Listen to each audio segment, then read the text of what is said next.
It was 90 days before my wedding. I was actually working on seating arrangements when my cousin called to tell me that my stepbrother snapped and shot everybody in the house. I'd love to say I thought she was joking, but if my life had taught me anything by then, it was to expect the worst. At first they said my mom had died.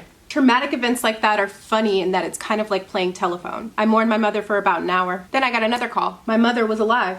It was my 13-year-old sister who didn't make it. God help me, I couldn't even cry. I didn't believe it. I damn near raised her. Within an hour, I went from mourning my mother to wishing it was her instead.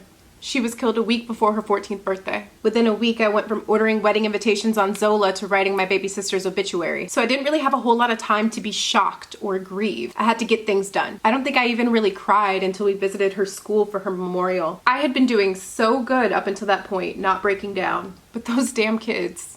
They handed me a portrait they had drawn of my sister and a heavy manila envelope. When my cousin and I got back to the car on our way to leave the school, I finally opened the envelope. The heaviness I felt was coins at the bottom of the manila envelope. The rest of it was stuffed with folded up dollar bills, mostly ones, but a few fives.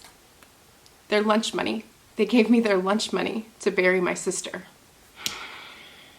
I had never cried that much in my life. 3 weeks later, I laid flowers on my flower girl's pink casket. And later that week, when our mother woke up, we delivered the news that her youngest was dead, and we'd already buried her. A few months later, she would remember exactly what happened. Eventually, I'd be able to forgive her for once again putting a man before her children. But to do that, I had to go within and release all the shame and guilt that I had. Maybe my mother and my stepbrother weren't the only ones to blame. Did I kill my sister too?